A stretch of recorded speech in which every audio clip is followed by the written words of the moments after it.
মেয়েরা সবচেয়ে বেশি নিন্দা করে তার পুত্রবধূ। এই কথা বলেন না কেন? আর বৌমাগুলো সবচেয়ে বেশি নিন্দা করে তার শাশুড়ির। অথচ এই দুই জায়গায় নিন্দা করা যদি বন্ধ হতো, আমাদের পরিবারটা একটা মিনি জান্নাত হয়ে যেত। সম্মানিত মা বোনেরা, মেয়েটা যখন আসে আপনার বাড়িতে, এই লোকের মেয়ে, এটাকে নিজের মেয়ের মতো মনে করতে পারেন না? অন্যের মেয়ে একটা এসেছে, নিজের মেয়ে তো কত দোষ করে। নিজের মেয়ে সকালবেলা উঠে 2টা না 4টা সিদ্ধ ডিম খায়, হাফ গিলাস না 1 গিলাস দুধ খায়, এরপরে ছোলা ভিজিয়ে খায়, কালো জিরা খাচ্ছে, রসুন খায়, মধু খায়, এরপরে 4-5টা করে রুটি। সকালবেলা উঠে কিন্তু কোনো কাজ আপনার মেয়ে করে নাই, এই সবগুলো তার সামনে রেডি, খাচ্ছে আর দেখে দেখে মা খুশি হচ্ছে।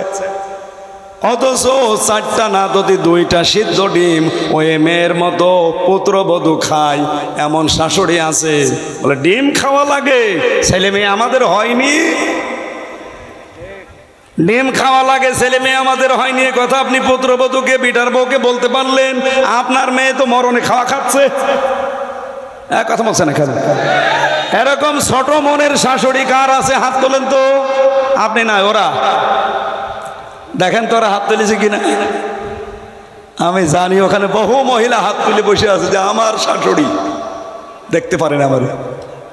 অথচ নিজের মেয়ে এই কিছুক্ষণ আগে টুটি পর্যন্ত খেয়েছে, কিচ্ছু বলে না, আরো বলছে মা খা খা। আর অন্যের মেয়ে এসে মাত্র 1টা ডিম খেয়েছে, ওর চোখ কপালে উঠেছে। আর কথা বলেন না কেন? এই ছোট মনের কারণেই তো পরিবার আজ নষ্ট হয়ে যাচ্ছে। বাস্তব কথা বলছি। আমার শালা আজকে আমার সাথে এসেছে, আমি তাই বলছি তা না, সত্যি। এই যে কোরআন শরীফ আমার সামনে। আমার শ্বশুর বাড়ি চুয়াডাঙ্গায়। আমার শাশুড়ি বাড়ি গেলে আমারে যে পরিমাণে খাওয়ায়, যত রকমের আইটেম দেয়, আমি যত খাই আমার শাশুড়ি তত খুশি। কি কথা বলছেন না কেন? আপনারা বলবেন কি করে? আপনারা তো দেখেন না, আমি নিজেই বলছি ঠিক। আমি যত বেশি খাবো আমার শাশুড়ি তত খুশি। কিন্তু সিস্টেম অপর পৃষ্ঠায় দেখেন, আমার শাশুড়ির এই মেয়েটা আমার বাড়িতে যেটা আছে, এটা আমার মা যে খাবার বানাবে, বেশি খেলে আমার মা খুশি না বেজার। এরকম হাজারো মা আছে যাদের মন ছোট। এটা ছোট মনের মানুষ। অনেক মেয়েরা মনে করে শুধু নামাজ পড়া, রোজা রাখা আর কালো বোরকা পরে ঘুর ঘুর করে ঘুরি, বিশাল ইবাদত। কে বলিস আপনাকে? পারিবারিক জীবনে পুত্রবধূকে নিজের মেয়ের মতো মনে করা শাশুড়ির জন্য ইবাদত, শাশুড়িকে নিজের মায়ের মতো মনে করা ইবাদত পুত্রবধূর জন্য। এটা আজ বাংলাদেশের 100টা পরিবারের 98টা পরিবারে নেই। এই কথা বলেন না কেন? এই কারণে আমরা মিনি জাহান্নামে আছি আজ। আপনি বললেও ঠিক, না বললেও ঠিক, কারণ চেহারা দেখে তো আমি টের পাচ্ছি। আজ মানসিক যন্ত্রণায় আছি হাজারো মানুষ আমরা। সম্মানিত মা বোন যারা এসেছেন, শুধু ওয়াজ শুনতে আসা না। আমি জানি আপনি বদদুয়া করবেন, এখন করেন, আপনারও বদদুয়া কাজে লাগবে না। আপনাকে আমি পরিবর্তনের জন্য হাতে পায়ে ধরে আহ্বান জানাচ্ছি। আপনার কারণে আজ হাজারো আফতাবের মতো, হামজার মতো অসুস্থ হয়ে যাচ্ছে, মানসিক রোগী। আমরা কিছু বলতেও পারি না, সইতেও পারি না। এরকম পরিবার দেশে নেই। তো মনটা একটু উদার করলে আমাদের এই চিন্তা করা লাগে না। আমি বউ শাশুড়ির ভেতরে যত মিল, মহাব্বত, ভালোবাসা, মমতাময়ী মা এবং পুত্রবধূর মতো আচরণ দেখতে পারবো, আমরা তত সুস্থ থাকতে পারবো। এই স্বামীগুলো বলেন তো ঠিক কিনা? হাত তোলেন, স্বামী যারা হাত তোলেন। এই ভিডিও ওইদিকে মারো, ও মহিলা প্যান্ডেলে যারা বসে আছে দেখো, তোলেন হাত। স্বামী কারা আছেন? বিয়ে না করে আবার হাত তোলার দরকার নেই। আলহামদুলিল্লাহ। সম্মানিত মা বোনেরা, আপনার ওয়াজ শেষ, এরপরেও যদি আপনার পরিবর্তন না আসে, যদি মনে করেন শুধু নামাজ পড়া ইবাদত, রোজা করা ইবাদত, আর কালো বোরকা পরা ইবাদত, আরে ওয়াকুলু লিন্নাসি হুসনা, মানুষের সাথে হাসি মুখে কথা বলা ইবাদত।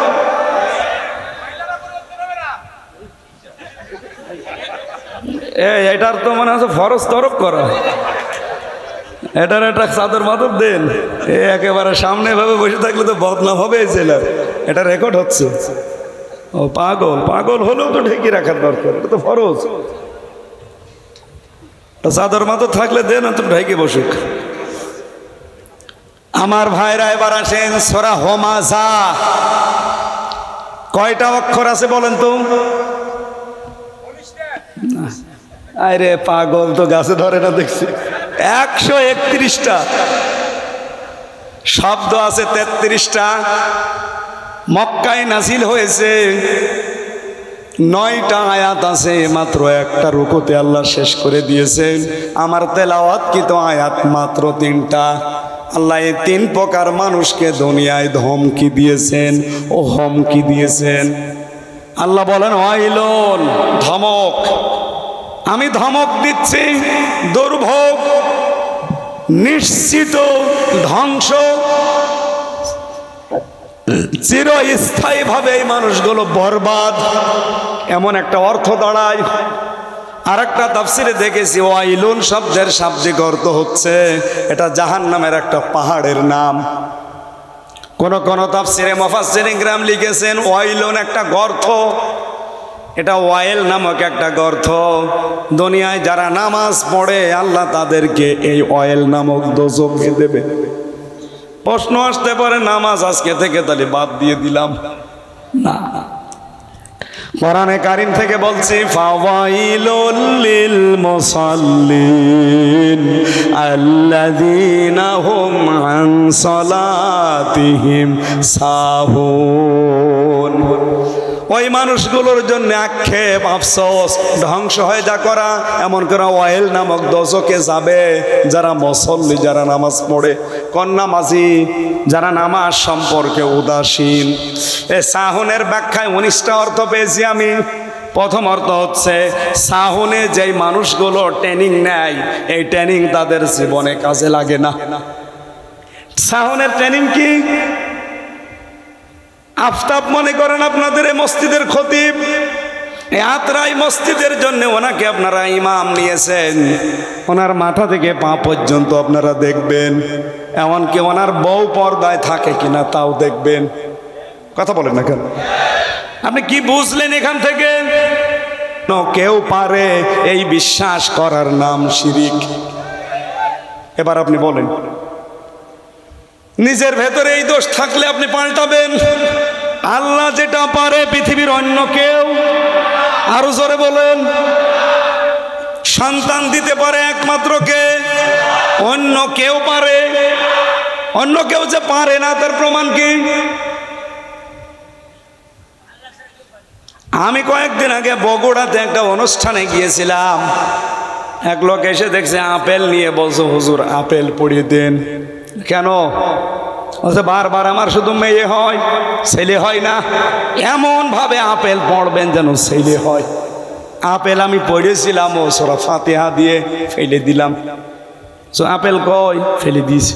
কেন? আরে ভাই, আপেল পড়ে যদি ছেলে হইতো ওতে আমার ম্যাডামের 3টে মেয়ে হইতো না। আমারই পরপর 3টে মেয়ে। যদি আপেল পড়ায় এত শক্তি, এত ক্ষমতা আমার থাকতো, ম্যাডামরা শুধু আপেল খাওয়াতাম। বলেন তো আপেলের কোনো ক্ষমতা আছে নাকি যে পড়িয়ে দেয় তার ক্ষমতা আছে? না, এগুলো মেয়েদের ভ্রান্ত বিশ্বাস। আমাদের জাতির পিতা এটা প্রমাণ দিয়েছেন, 86 বছর পর্যন্ত তার সন্তান হয়নি, একদিনও তিনি কোনো আপেল পড়া খাননি, কোনো মাজারে কোনো দরগায় যাননি।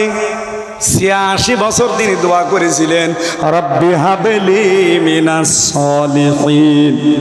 86 বছর পরে আল্লাহ জবাব দিয়েছেন ফাবাশশারনাহু বিগুলামিন হালিম। তোমাকে আমি একটা হালিম সন্তানের, কি সন্তান?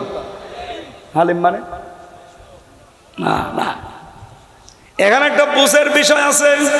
সারা জীবন আমি ওই আয়াতটা পড়েছি, আপনি এখানে বুঝবেন। আমি আলেমদেরকে বলছি কেন 86 বছর পরে আল্লাহ এই জবাবটা দিলেন।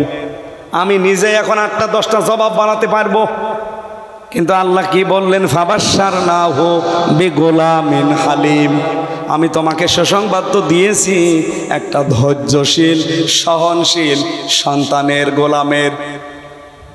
এই আয়াতের ব্যাখ্যা করবো না বাদ দেব? হ্যাঁ, এটা দরকার, মেয়েদের জন্য আরো বেশি দরকার। আপনি দেখেন ৮৬ বছর পরে আল্লাহ এমন জবাব দিয়েছেন, ইব্রাহিম আলাইহিস সালাম জবাব শুনেই কিন্তু তিনি সন্তুষ্ট হয়েছিলেন। কিন্তু তিনি ওই দিন থেকেই ভাবছিলেন আল্লাহ আমাকে গোলামিন হালিম দিল। এর আগে পরে একটা সন্তান দিয়েছিল, তার নাম গোলামিন হালিম। সেটা কি? ইসহাক। হযরত ইসহাকের বেলায় দেখবেন কোরআনে আসে অবাশশারনাহু বিগুলামিন হালিম, হালিমের পরে আমি আলিম দিলাম। উনি প্রথমে হালিম নিয়ে ভাবছিলেন যে কেমন হালিম পেয়েছি, দেখি এটা কি চাচা হালিম নাকি মামা হালিম? আত্রায় বাজারে মামা হালিম বিক্রি হয় না, চাচা হালিম, এ হালিম না। উনি ওই দিন থেকে 13 বছর পর্যন্ত একাধারে চেষ্টা করেছিলেন। এটা তাফসিরে ফি জিলালিল কোরআনে পাবেন, টিকার ভেতরে। আপনারা শুনছেন না? শুনতেছেন? 13 বছর পরে আল্লাহ তাকে একটা স্বপ্ন দেখিয়েছিলেন। আল্লাহ পাক বলেন তাকে আমি স্বপ্ন দেখালাম, ফালাম্মা বালাগা মাআহু সাআয়া ক্বালা ইয়া বুনাইয়া ক্বালা ইয়া বুনাইয়া ইন্নী আরা ফিল মানামি আন্নী আযবাহুকা ফানজুর মাযা তারা। সে সন্তানটা যখন 13 বছর, কেউ লিখেছে 11 বছর, আমি 13 বছরই ধরলাম, এইটার পক্ষে বেশি মত আছে। এই 13 বছর বয়সে যখন একটু নড়াচড়া করে, চলাফেরা করে, তার হাতে পিতে লাগে, কাজ করতে বললে করে দেয়। এমন একটা বয়সে যখন গেছে, আমি আল্লাহ পাক তাকে বললাম একটা স্বপ্নের মাধ্যমে যে প্রিয় জিনিস জবাই করো। তিনি আসলেন, সন্তানকে বললেন, আমার এই জায়গায় প্রশ্ন, হযরত ইব্রাহিম আলাইহিস সালাম কি সাধারণ মানুষ না নবী? আর জোরে বলা লাগবে, তিনি কি শুধু নবী না নবীর বাপ? শুধু নবী না নবীর বাপ? এমন একটা বিশাল অঙ্কের মানুষ এই পৃথিবীতে যদি আপনি 5 জন মানুষকে গোনায় ধরেন, ইব্রাহিমকে ধরা লাগবে। কারণ উনি জাতির পিতা ছিলেন, মুসলিম জাতির। তামাম পৃথিবীতে 175 কোটি যে আমরা মুসলিম দাবি করি, আমাদের জাতির পিতার নাম আরো জোরে বলেন, নাকি বঙ্গবন্ধু? না, ওটা তো আমাদের বাঙালিরা বানিয়েছি আমরা। আমার আল্লাহর ঘোষণা দেয়া যিনি জাতির পিতা, তার মানে এখন বিশ্বে 175 কোটি মুসলিম, আপনি যে দেশেই যাবেন তারা ডাকবে মিল্লাতা আবিকুম ইব্রাহিম। কারণ কি? হুয়া সাম্মাকুমুল মুসলিমিন, তিনি আমাদের নাম মুসলমান রেখেছেন। বলেন সুবহানাল্লাহ। এখানে হুয়ার ফাইল দুইটা, হয় আল্লাহ নিজে না ইব্রাহিম আলাইহিস সালাম। আমি 2টা ফাইলের ব্যাখ্যায় পড়েছি। আল্লাহ পাক যেহেতু আমাদের নাম মুসলমান রাখতে পারেন, অথবা আমাদের বাবা ইব্রাহিম আলাইহিস সালামও রাখতে পারেন। কারণ কি? কারণ সন্তান জন্ম দিলে বাবার যে 13টা দায়িত্ব আছে, তার একটা দায়িত্ব একটা অর্থবোধক নাম রাখা। আমরা যাকে জাতির পিতা বলি, তিনি এমন একটা অর্থবোধক নাম দিয়েছেন আমাদের। দেখেন, মিল্লাতা আবিকুম ইব্রাহিম হুয়া সাম্মাকুমুল মুসলিমিন, আমাদের নাম তিনি দিয়েছেন মুসলিম। কি নাম? মুসলিম মানে আত্মসমর্পণকারী। আমরা আত্মসমর্পণ করি, কিন্তু সবার সামনে না। আমরা আত্মসমর্পণ করি শুধুমাত্র মালিকের সামনে। কি সুন্দর একটা অর্থবোধক নাম আমাদের বাবা দিলেন। আমরাও বাবা অনেকের এমন এমন নাম আমরা সন্তানদের রাখি, শয়তানও হাসে। আমার আয়াতের 2য় শব্দটার নাম আমি পেয়েছি 2 জন মহিলার, ওয়াইলুল লিকুল্লি হুমাযাতিল লুমাযা। একজনের যমজ মেয়ে হয়েছিল 2টা, সে শখ করে রেখে দিয়েছে হুমাযা লুমাযা। ওনারা একদিন বললাম যে আপনার জোড়া মেয়ে, ডবল মেয়ে হয়েছে, কি নাম রাখলেন? শুধু কোরআনের নাম। কি নাম? হুমাযা লুমাযা। আপনি কি জানেন এটার নাম অর্থ কি? বলছে না, কোরআনে পেয়েছি। আরে হোমাজা মানে নিন্দাকারী সামনে, আর লোমাজা মানে নিন্দাকারী পেছনে, এটা নাম হইল? বাবা হলেই হবে না, সর্বপ্রথম যে দায়িত্ব 13টার প্রথম দায়িত্ব নাম রাখা লাগবে। হযরত ইব্রাহিম আলাইহিস সালাম কি সুন্দর নাম রাখলেন, ইসমাইল। কি রাখলেন? হযরত ইসমাইলকে নাম রেখেই তিনি চিন্তা করেছিলেন, আমার সন্তান এখানে সবচাইতে প্রিয় হচ্ছে আমার এই সন্তানটা। বিয়ের 1 বছর 2 বছর 5 বছর না, 86 বছর পরে আমি পেয়েছি। অথচ আল্লাহ আমাকে 86 বছর পরে জবাব দিল আমি নাকি গোলামিন হালিম পেয়েছি। কেমন হালিম পেলাম আমি আজকে দেখব। উনি কিন্তু বিধান পালন করবেন কার? আরো জোরে বলেন। কারণ এই যে স্বপ্ন, এটা নবীদের স্বপ্ন আর আমাদের স্বপ্ন কি এক? নবীদের স্বপ্ন ওহী। নবীদের স্বপ্ন কি? পৃথিবীর সাধারণ মানুষের স্বপ্ন ওহী না। নবীদের স্বপ্ন যেহেতু ওহী হয়, উনি ওহী পেয়েছিলেন, বিধান আল্লাহর পালন করবে নবী। এখানে ছোট মানুষ সন্তান 13 বছর, তার কাছে অনুমতি নেওয়া লাগবে কোন কারণে? তিনি বললেন, ইয়া আবাতি ফাল মা তুমার ইয়া বুনাইয়া ইন্নী আরা ফিল মানাম আন্নী আযবাহুকা ফানজুর মাযা তারা। হে সন্তান, কলিজার টুকরার সন্তান, আদরের সন্তান, আমি স্বপ্নে দেখলাম তোমাকে জবাই করছি, তোমার রায় বলো। আমি যে হালিমের ব্যাখ্যা করার জন্য এ পর্যন্ত এসেছি, এইবার বলছি। হযরত ইব্রাহিম তিনি লক্ষ্য করলেন আমার সন্তানের অ্যাক্টিভিটিসটা দেখি, কারণ 13 বছর আমি তাকে দেখি নাই। জন্মের পরেই সেই মরুভূমিতে রেখে এসেছিলাম। 13 বছর পরে একবার দেখা, আর দেখা হওয়ার পরে বললাম যে আমি জবাই করব। সন্তান কিন্তু হালিম। কি কি হালিম দেখেছেন? জবাব দিচ্ছে, ইয়া আবাতি ফাল মা তুমার সাতাজিদুনি ইনশাআল্লাহু মিনাস সাবিরিন। হে বাবা, আপনি যা আদিষ্ট হয়েছেন পালন করেন। আপনি আমাকে ধৈর্যশীলদের মধ্যে পাবেন। ধৈর্যশীল পাবেন, এ কথা বলেন নাই? ইব্রাহিম আলাইহিস সালাম পদে পদে লক্ষ্য করছিলেন সন্তানের কথাগুলো। প্রথমে তিনি বললেন, বাবা আপনি আদিষ্ট হয়েছেন পালন করেন। 2 নম্বরে বললেন, আপনি অতি শীঘ্রই ছাতা জিদনি দিয়েছেন। জিদনি দিলেও তো অর্থ হয়ে যায়, ছাতা দিলেন কেন? তিনি বললেন, বাবা অতি শীঘ্রই, অবশ্যই, সিন সাফা কদ লাম 13টা শব্দ আছে। কোন সেন্টেন্সের আগে আসলে অর্থ হয় খুব তাড়াতাড়ি বা অতি শীঘ্রই, অবশ্যই। হে বাবা আপনি আমাকে পাবেন। ধৈর্যশীল না, তাহলে সবের বলতে সবিরহীন। আপনি আমাকে ধৈর্যশীলদের মধ্যে পাবেন। তার মানে আমার ভেতরে কোনো অহংকার নেই। আমার মতো বহু ধৈর্যশীল দুনিয়ায় আছে, তাদের ভেতরে আমিও একজন। আমি অহংকার মুক্ত। সুবহানাল্লাহ বলতে পারেন? ইব্রাহিম আলাইহিস সালাম এইটা দেখছিলেন যে কেমন হালিম। দেখেন তো, কথা বলতে গিয়ে কত মেপে মেপে কথা বলে সন্তান আমার। তিনি খুশি হয়ে গেলেন, সন্তানকে নিয়ে জবাই করার জন্য তিনি চলেও গিয়েছিলেন। আমার এখানে বলার উদ্দেশ্য ছিল তিনি কেমন হালিম পেয়েছিলেন আপনি চিন্তা করেন। ফালাম্মা দিবসন আসলামা দিবসন ওয়াতাল্লাহু লিল জাবিন। দুইজনেই যখন এগ্রি হয়ে গেছে, রাজি হয়ে গেছে জবাই করার জন্যে, আল্লাহ তখন ডাক দিয়েছেন। আমার এখানে প্রশ্ন আছে একটা, আমি জবাব নিতে চাই আত্রাই রানীনগর এলাকার মানুষের কাছে। আল্লাহ পাকের নবী দুইজনই, ইব্রাহিম ইসমাইল, তারা বললেন ফালাম্মা আসলামা। দুইজনেই যখন আসলামা মানে আত্মসমর্পণ করে দিয়েছে, দুইজনে যখন রাজি হয়ে গেছে, এগ্রি হয়ে গেছে, তখন আল্লাহর বিধান পালন করা তাদের দ্বারা সহজ হয়েছে। এক কথা বলা লাগবে।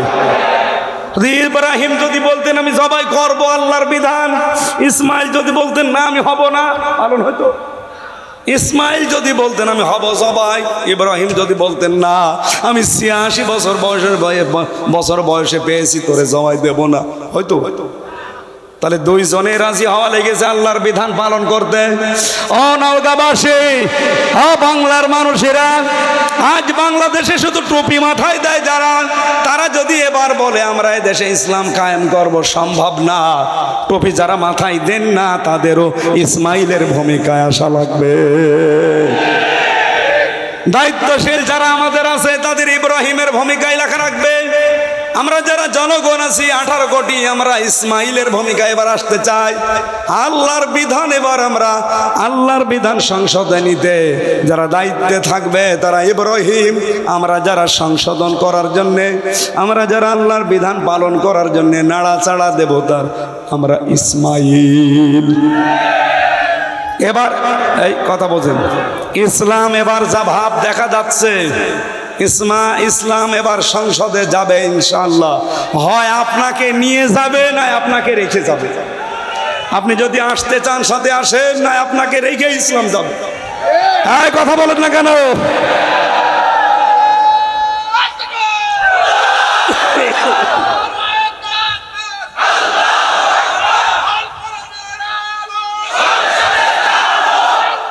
ঠিক আছে,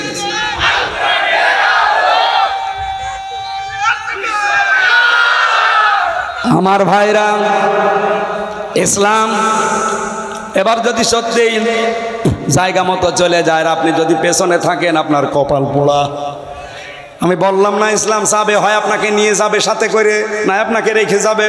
এখন আপনার সিদ্ধান্ত কি করবেন দেখেন। ফালাম্মা আসলামা, খেলা করার জন্য আল্লাহ দেয়নি।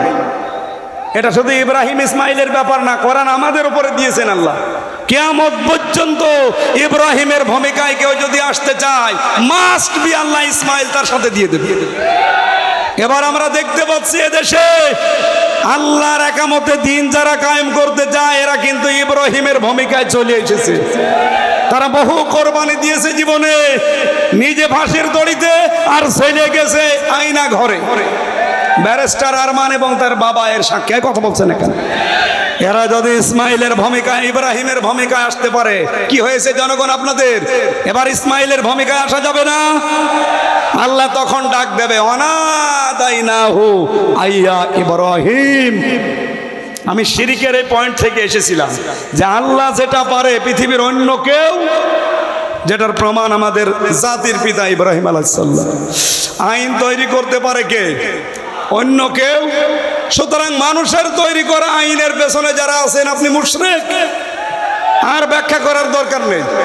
এই বাংলাদেশে আল্লাহর দিন কায়েমের জন্য, ইসলাম কায়েমের জন্য যারা আছে এরা আল্লাহর দল, আর মানুষের তৈরি করা আইন যারা কায়েমের জন্য কাজ করে, সে যে দলের লোক হোক, ও শয়তানের দল। যান কোন ফতোয়া কার কাছে নেবেন নিয়ে আসি। ওয়াইলুন দিয়েছেন আল্লাহ, ধ্বংস, সাবধান, দুর্ভোগ চিরস্থায়ীভাবে বরবাদ হয়ে যাবে। লিকুল্লি, প্রত্যেকটি মানুষ, হমাজাতিল লোমাজা, যারা মানুষের সামনে পেছনে নিন্দা করে, মানুষকে ছোট করে। এইটা আজ বেশি সাংবাদিকদের ভেতরে। মানুষকে ছোট করার জন্য ওরা উঠে পড়ে লাগে, অথচ নুন অল কলামি ওয়া ইয়াসতুরুন, আল্লাহ বলছেন কলমের কসম, এই কলম দিয়ে সাংবাদিকরা যেটা লেখে ওই লিখিত জিনিসেরও কসম। উল্টা পাল্টা লিখে যাবেন, একজন মানুষ কালার হয়ে যাবে, আপনি মনে করছেন মাপ পাবেন? জীবনেও না। ওয়াইন্না লাকা লা আজরান গায়রা মামনুন, ওয়াইন্না লাকা লা আজরান। হে নবী, এই সংবাদ প্রচার করতে গিয়ে, কোরআনের বাণী প্রচার করতে গিয়ে আপনি তো বিভিন্ন সময় যন্ত্রণা পোহান, বিভিন্ন সময় বাধার সম্মুখীন হন, আপনার কষ্ট হয়। আমি আল্লাহ বলছিলাম আজরন, অবশ্যই পুরস্কার দেব, গায়রা মামনুন, চিরস্থায়ী নিরবিচ্ছিন্ন পুরস্কার। সুতরাং সাংবাদিকতায় যারা আছেন, আল্লাহর দিন প্রচারে যারা আমরা আছি, সত্য প্রতিষ্ঠা, সত্য প্রচারে যারা আছি, বাধার সম্মুখীন হই না হই না? কথা বলেন, কথা বলেন। আমার কুষ্টিয়ার সাংবাদিক রফিকুল্লাহ কালবি, পরে কারা যেন পিটিয়ে এই রগ পর্যন্ত ছিঁড়ে গেছে খাবারে, খাদ্য নালী। এই কাজকে আমরা ধিক্কার জানাচ্ছি, যারাই করেছেন, নিন্দনীয় কাজ এটা। আপনি সত্য সংবাদগুলো, সত্য কথাগুলো, পৃথিবীতে কোরআন হাদিসের ওপর আর সত্য কথা আছে? এই কথাগুলো প্রচার করতে গিয়ে যে কষ্ট পোহান আপনি, যে যন্ত্রণা সহ্য করেন, এর জন্য আমি আল্লাহ আপনাকে নিরবিচ্ছিন্ন পুরস্কার দেব। সুতরাং এটা শুধু নবীর জন্যই না, কিয়ামত পর্যন্ত যারা সত্যকে তুলে ধরতে গিয়ে বাধার সম্মুখীন হবেন, বাধার প্রাচীর সামনে আসবে, তারপরেও এগিয়ে যাবে, আপনার পুরস্কার দেবে কে? পুরস্কার কতটুকু? লা আজরান গায়রা মামনুন, নিরবিচ্ছিন্ন। এ শুরু হবে আর শেষ নেই। সুতরাং আজ যারা সত্যের পক্ষে থেকে কষ্ট পাচ্ছি, আমরা সত্য কথা বলতে গিয়ে, সত্য প্রচার করতে গিয়ে আমরা চিন্তা করি না। আপনারা যারা আমাদের কালার করতে চান, চরিত্র নিয়ে নিন্দা করেন, বিভিন্ন সময় কথাবার্তারা কাটিং করি, আপনি জবাবদিহির আওতায় আসবেন আল্লাহর কাছে। আল্লাহ আপনাকে ধমক দিচ্ছে, ওয়াইলুল লিকুল্লি হুমাযাতিল লুমাযা। আপনি সামনে হয় মানুষকে ছোট করেন, নাই পেছনে মানুষকে ছোট করেন। এই কথা বলেন না কেন? আল্লাযী জামা মালা ওয়া আদ্দাদা, যারা মাল জমা করে আর বারবার গণনা করে। মাল মানে কি? আমি পড়া কোরআন শরীফের ভেতরে মালের 5টা ব্যাখ্যা পেয়েছি। মাল মানে অস্ত্র শস্ত্র, মাল মানে টাকা পয়সা, মাল মানে লোকবল জনবল, মাল মানে রাষ্ট্রীয় চেয়ার, আর মাল মানে শক্তি সামর্থ্য। এই 5টা জিনিস যারা জমা করে, আজ অনেক মানুষ দলীয় কায়দায় জনবল লোকবল জমা করছে, অনেকে অস্ত্র শস্ত্র জমা করছে, অনেকে টাকা পয়সা জমা করছে, অনেকে রাষ্ট্রীয় চেয়ার পাওয়ার জন্য পাগল হয়ে গেছে, অনেকের শক্তি সামর্থ্য। এই 5টাকে আরবি ভাষায় কি বলে? বলেন বলেন। এরকম মাল যারা জমা করেন, ইয়াহসাবু আন্না মালাহু আখলাদা, আর মনে মনে করেন এগুলো আমাদেরকে চিরস্থায়ী করে রাখবে, আমাদেরকে এগুলো অনন্ত করে রাখবে। কই রাখে নাই। তার প্রমাণ আবু লাহাব, মা আগনা আনহু মালুহু ওয়া মা কাসাব, তার মাল সম্পদ যা উপার্জন করেছিল একটাও কাজে আসে নাই, অথচ সে ছিল মন্ত্রী। কি ছিল? আবু লাহাব মন্ত্রী ছিল। 2 নম্বরের উদাহরণ পেয়েছি তাফসিরে, কারণ সূরা কসসের ভেতরে পাবেন রব্বুল আলামিন বলেন, ইন্না কারুনা কানা মিন কওমি মূসা ফাবাগা আলাইহিম ওয়া আতাইনাহু মিনাল কুনুজি মা ইন্না মাফাতিহাহু লাতানু বিল উসবাতি ওয়ালিল কুওয়া। কথা বলছি কারণ নিয়ে। সে ছিল মূসার সম্প্রদায়, সে অবাধ্য হয়েছিল, তাকে আমি বহু সম্পদের মালিক বানিয়েছি, এমন এমন সম্পদ দিয়েছিলাম পৃথিবীতে, তাকে একদল যুবক লাগতো শুধু চাবি বহন করতে। এত সম্পদের মালিক হওয়ার পরেও তাকে বাঁচাতে পারে নাই, চিরস্থায়ী করে রাখতে পারে নাই, অমর করে রাখে নাই তার মাল তার সম্পদ। তাফসীর বলছে তাকে এই মাটির ভেতরে আল্লাহ এখনো পর্যন্ত গাড়তেছে, কিয়ামত পর্যন্ত মাটির নিচে ডুবতেই থাকবে। আরে যে মালের ভেতরে চিকচিক করে, এইটা নাকি তার মালের এক অংশ। কি সম্পদ দিয়েছিল, কিন্তু তার মাল তাকে স্থায়ী করে রাখে নাই, তাকে এই দুনিয়ায় অমর করে রাখে নাই। যদিও অমর হয়ে আছে, কিন্তু ঘৃণিত হয়ে। তার এত সম্পদ থাকার পরেও যদি সে আজ চিরস্থায়ী থাকতে না পারে, আপনি কয় টাকার মালিক হয়েছেন? বাংলাদেশে তো আমি ঘুরে দেখি, এদেশের সর্বশ্রেষ্ঠ ধনী যারা, 5 জনের ভেতরে আকিজ গ্রুপ একটা হবে। আকিজ গ্রুপ নাম শোনেননি? যদি 5 জন ধনী থাকে বাংলাদেশে, তারা একজন। কথা বলেন না কেন? যত সম্পদের মালিক হোক, আমি তো বাইরের দেশে গিয়ে দেখলাম, এদের যদি আল্লাহ একটা রোগ দেয়, এই যে রক্তের ভেতরে 5 প্রকার ক্যান্সার হয়, 1 প্রকার যদি আকিজ গ্রুপের কোনো সন্তানকে আল্লাহ লাগিয়ে দেয়, ওর যা সম্পদ আছে 14 বংশ বিক্রি করে ঔষধের পয়সা হবে না। এমন এমন রোগ আমি দেখেছি পৃথিবীতে, বাইরের দেশগুলোতে এগুলো দেখলে চমকে যায় শরীর। আল্লাহ, আমরা তো বেঁচে আছি, এরকম রোগ যদি আমাদেরকে দিত, আমরা এমনি না খেয়ে মরি। মাল আপনাকে চিরস্থায়ী করে রাখবে না। অস্ত্র শস্ত্র, টাকা পয়সা, জনবল লোকবল, শক্তি সামর্থ্য, যাই বলেন যেগুলো মালের ব্যাখ্যা, একটাও চিরস্থায়ী করে রাখবে না। কাল্লা, কখনোই না। লায়ুম বাজান্না ফিল হুতমা, আল্লাহ বলেন অবশ্যই ধরে আমি হুতমায় দেব। হুতমা কি? আমাদের কামাল হোতামা, আপনি জানেন কি এটা? নারুল্লাহিল মুকাদা, এটা আল্লাহর চালানো আগুন। আল্লাতী তাত্তালিউ আলাল আফিদা, আল্লাহ পাক বলেন এই আগুনের বৈশিষ্ট্য এই, যেখানেই লাগবে আগে কলিজা পুড়ে সাফ হয়ে যাবে। ইন্নাহা আলাইহিম মুসাদা ফি আমাদিম মুমাদ্দাদা, এই হোতামার ভেতরে ফেলে দেওয়ার পরে আমি ঢাকনা দিয়ে ঢেকে দেব। এরপরে লম্বা লম্বা আগুনের ঘটির সাথে পেট মোড়া দিয়ে বেঁধে রাখবো অনন্তকালের জন্যে। অথচ যে তিনটা ধমকের কথা আমরা শুনলাম, কাজগুলো খুব বড় কাজ না, নিন্দা করা, সামনে পেছনে মানুষকে ছোট করার জন্য কথা বলা, চেষ্টা করা, আর মাল সম্পদ জমা করা, এই দোষে আমরা অধিকাংশ মানুষই দোষী। আসেন আমরা একটু চেষ্টা করি এই দোষগুলো থেকে চিরদিনের জন্য মুক্ত থাকার, বলেন আমিন।